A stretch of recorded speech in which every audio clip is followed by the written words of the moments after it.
नमस्कार दोस्तों, प्रदीप साहू क्लासेस में आपका स्वागत है।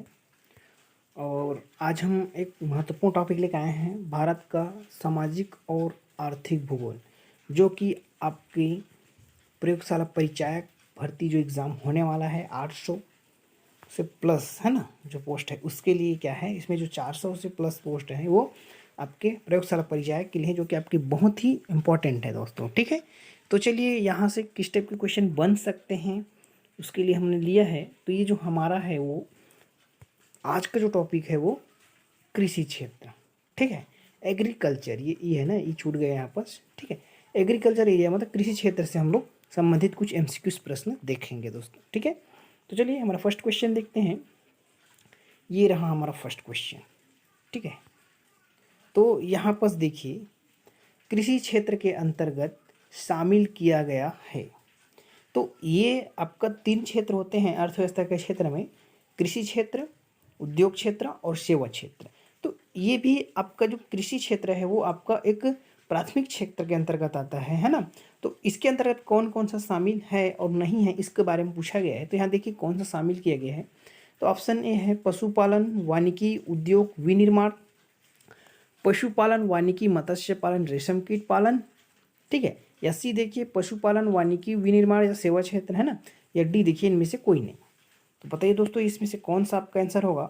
तो यहाँ देखिए जो उद्योग है और विनिर्माण है ना, ये क्या आपका द्वितीय क्षेत्र का हिस्सा है या उद्योग क्षेत्र का हिस्सा है। ठीक है, सेम यहाँ सी में देखिए, यहाँ भी विनिर्माण और सेवा क्षेत्र दे दिया गया है। तो इसका एग्जैक्ट आंसर आपका क्या होगा, ये बी होगा। ठीक है, कृषि क्षेत्र के अंतर्गत शामिल किया गया है। चलिए नेक्स्ट क्वेश्चन पे चलते हैं। हमारा नेक्स्ट क्वेश्चन है, निम्नलिखित फसलों में कौन सा वाणिज्यिक फसल है। तो ये जो क्वेश्चन है आपका आया हुआ क्वेश्चन है। ठीक है, तो यहाँ देखिए पूछा गया है गेहूं, मक्का, कपास या ज्वार। ठीक है, तो इसका कौन सा आंसर, कौन सा जो फसल है वो वाणिज्यिक फसल है। तो देखिए ज़्यादातर अब देखिए सब लोग बोल देंगे कि नहीं सर इसको हम लोग सभी को बेचते हैं तो सभी वाणिज्यिक फसल है क्या। नहीं, इसमें देखिए जो स्पेशली उसका उपयोग किया जाता है जिसको बेचने के लिए किया जाता है ना, तो उसमें देखिए आपका आंसर क्या होगा, ये सी होगा। ठीक है, चलिए नेक्स्ट क्वेश्चन पे चलते हैं। हमारा नेक्स्ट क्वेश्चन है, नीली क्रांति का संबंध किससे है। ठीक है, नीली क्रांति, तो नीली क्रांति का संबंध है क्या मछली पालन उत्पादन से है, कृषि उत्पादन से है, दुग्ध उत्पादन से, या उपरोक्त में से कोई नहीं। तो नीले रंग का कौन होता है। जनरल देखिए नीले रंग का आपका पानी है ना, जो पानी होता है वो नीले रंग का दिखता है। तो पानी में क्या रहता है, मछली। तो यहाँ आपका नीली क्रांति क्या है, आपके मछली उत्पादन से संबंधित है। ठीक है, चलिए नेक्स्ट क्वेश्चन पे चलते हैं। हमारा नेक्स्ट क्वेश्चन है, भारतीय हरित क्रांति की जन्म स्थली, भारतीय हरित क्रांति की जन्म स्थली है, माने जन्म कहाँ से हुआ है। ठीक है, तो देखिए पंतनगर, बेंगलोर, कानपुर या दिल्ली। ठीक है, तो देखिए जो आपको पढ़ने में अटपटा लगेगा ना वही इसका आंसर होगा, जैसे कि पंतनगर। ये आंसर क्या है, पंतनगर। ठीक है, ये क्या है आपका हरित क्रांति का जन्म स्थल, यहीं से आपका हरित क्रांति का जन्म माना जाता है। ठीक है, चलिए नेक्स्ट क्वेश्चन पे चलते हैं। किस वित्तीय वर्ष में किसान क्रेडिट कार्ड योजना या केसीसी स्कीम लागू हुई, आपको इसको बताना है। तो आपका ऑप्शन है 1960 से 1961, 1988 से 1989, और 1998 से 1999, या 2002 से 2003।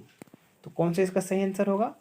देखिए दोस्तों इसका राइट आंसर होगा आपका ये 1998 से 1999।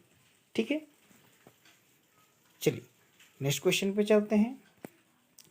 ऑपरेशन फ्लड का संबंध किससे है। ठीक है, ऑपरेशन फ्लड इसका संबंध किससे है। बाढ़ को नियंत्रित करना, दुग्ध उत्पादन, असम के उग्रवादियों के विरुद्ध कार्रवाई करना, कर चोरी के खिलाफ कार्यवाही करना। तो इसका आंसर राइट आंसर होगा ये दुग्ध उत्पादन से। ठीक है, आपको ये क्वेश्चन पूछा हुआ है। नेक्स्ट क्वेश्चन पे चलते हैं। भारतीय कृषि बीमा योजना कब प्रारंभ किया गया। ठीक है, तो भारतीय कृषि बीमा योजना कब प्रारंभ किया गया, 1999, 2000, 2002, 2007। कौन है इसका आंसर, तो इसका आंसर होगा ये 1999। चलिए नेक्स्ट क्वेश्चन पे चलते हैं। भारत के ऐसे, ये आपका किसान है। ठीक है, ये आपका किसान है ना, ये आपका किसान है। ऐसे किसान जिन्हें सीमांत किसान कहा जाता है कितनी जमीन रख सकते हैं, है ना, कितनी जमीन रख सकते हैं। तो यहाँ देखिए एक 0 से 1 हेक्टेयर, 1 से 2 हेक्टेयर, 2 से 4 हेक्टेयर है, इनमें से कोई नहीं। तो इसका आंसर क्या होगा, ये ए होगा दोस्तों। ठीक है, चलिए नेक्स्ट क्वेश्चन पे चलते हैं। हमारा नेक्स्ट क्वेश्चन है 8वीं पंचवर्षीय योजना के अंतर्गत, है ना, ये 8वीं पंचवर्षीय योजना के अंतर्गत आयोग ने भारत, है ना, योजना आयोग ने भारत को कितने प्रमुख कृषि जलवायु प्रदेशों में विभक्त किया था, उसकी संख्या बताइए। मतलब ये आपका मोस्ट इम्पॉर्टेंट क्वेश्चन हो सकता है। ठीक है, तो यहाँ देखिए कितने जलवायु प्रदेशों में विभक्त किया है, 10, 15, 20 या 25। तो इसका राइट आंसर होगा ये 15। ठीक है, अभी डिटेल में अध्ययन नहीं कर रहे हैं, उसके लिए भी टाइम नहीं है। ठीक है दोस्तों, हम लोग किसी दिन इसको अच्छे से अध्ययन करेंगे थ्योरी के हिसाब से। ठीक है, चलिए नेक्स्ट क्वेश्चन पे चलते हैं। निम्नलिखित में से किस राज्य में सोयाबीन की खेती के अंतर्गत क्षेत्र सर्वाधिक है।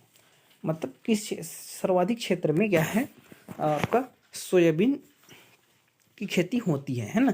तो यहाँ देखिए उत्तर प्रदेश, मध्य प्रदेश, बिहार या महाराष्ट्र। तो इसका राइट आंसर क्या होगा, इसका राइट आंसर होगा बी। ठीक है दोस्तों, क्योंकि इसमें आपका बहुत ज़्यादा से ज़्यादा क्या है, इसमें सोयाबीन उत्पादन होता है ना, सोयाबीन उत्पादित होता है और सर्वाधिक क्षेत्र भी आता है। ठीक है, नंबर 1 है मध्य प्रदेश। फिर देखिए कृषि मूल्य आयोग की स्थापना कब किया गया था, है ना। तो कृषि मूल्य आयोग देखें तो 1955, 1965, 1970 या 1975। तो इसका राइट आंसर क्या होगा, तो इसका राइट आंसर होगा ये बी, 1965।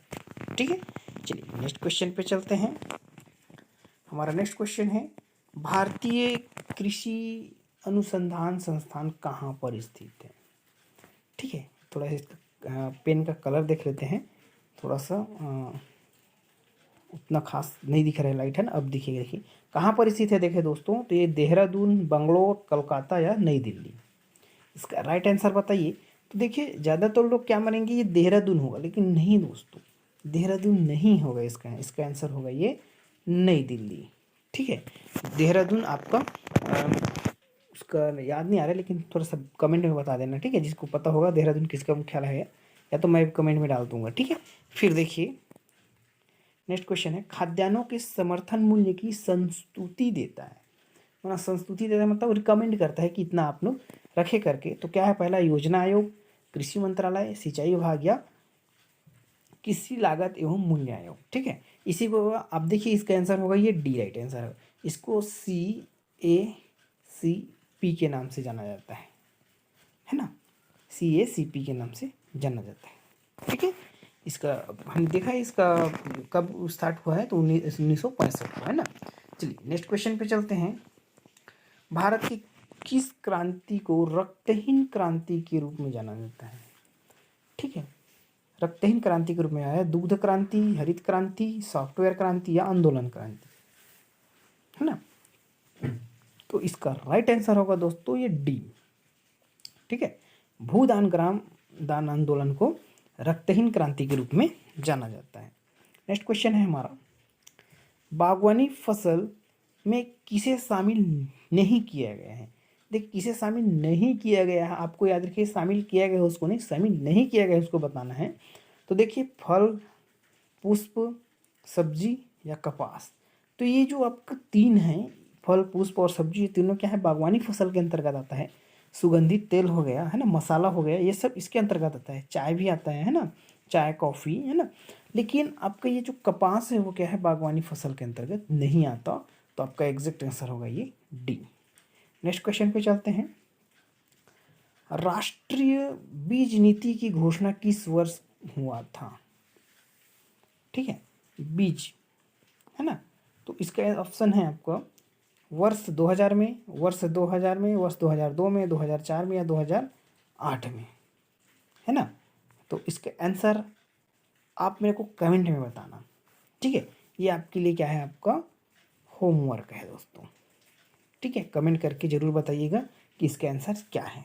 चलिए आज का वीडियो हमारा यहीं तक है। वीडियो पसंद आए तो चैनल को लाइक, शेयर एंड सब्सक्राइब जरूर करें।